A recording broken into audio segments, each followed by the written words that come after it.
नमस्कार दोस्तों, आप देख रहे हैं ट्रेड विद मिस्टर ए, जहां मिलती है सबसे तेज और ऑथेंटिक मार्केट अपडेट्स।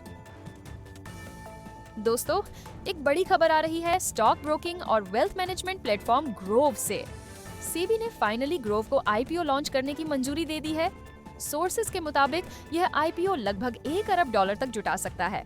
और वैल्यूएशन की बात करें तो ग्रोव की अपेक्षित वैल्यूएशन है 7 से 8 अरब डॉलर के बीच, यानी कि एक और भारतीय स्टार्टअप यूनिकॉर्न से ऊपर जाने वाला है।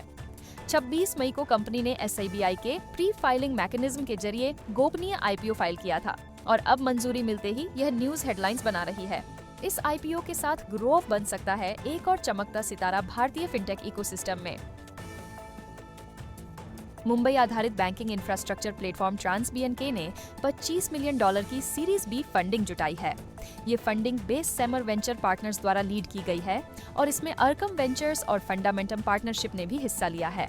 एंड गेस व्हाट, उनके मौजूदा निवेशकों जैसे art high ventures, action venture labs और जीएमओ वेंचर पार्टनर्स ने भी इस फंडिंग राउंड में भाग लिया है।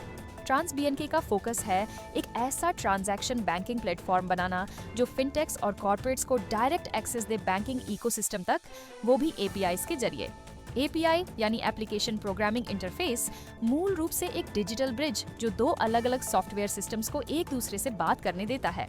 नई फंडिंग से ट्रांसबीएनके विस्तार करेगा अपनी मिडिल ईस्ट और ईस्ट एशिया में मौजूदगी का और साथ ही करेगा टेक्नोलॉजी और प्रोडक्ट टैलेंट की हायरिंग स्प्री। आगे बढ़ने से पहले अगर आप अभी तक हमारे चैनल को सब्सक्राइब नहीं किए हैं तो जल्दी से सब्सक्राइब कर लें ताकि आप कोई भी अपडेट मिस न करें। और अब चलते हैं एरोस्पेस इंडस्ट्री की तरफ, जहां से एक और made in India success story निकल कर आ रही है।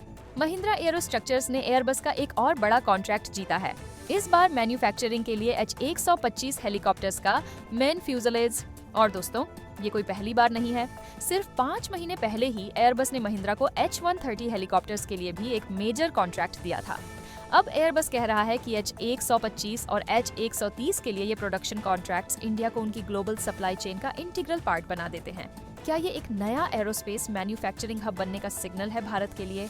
और क्या महिंद्रा की aerospace arm long term investors के रडार पर होनी चाहिए?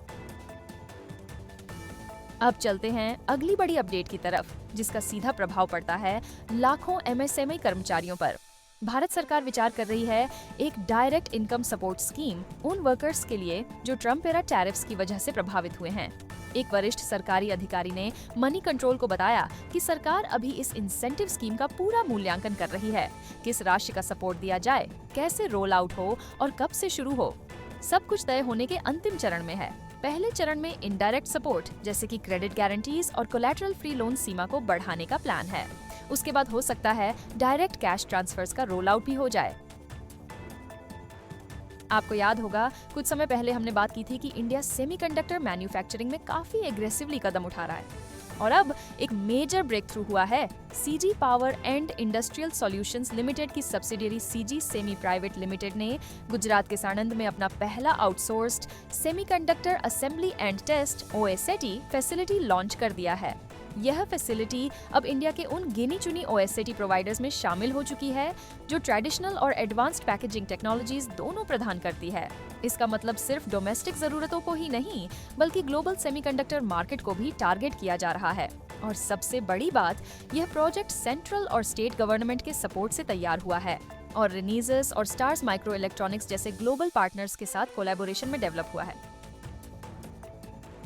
अब बात करते हैं क्रिप्टो की, एक ऐसा एसेट जिसको लेकर सबसे ज्यादा कंफ्यूजन है, पर एक एक्सपर्ट ने इस कंफ्यूजन को दूर करने की कोशिश की है।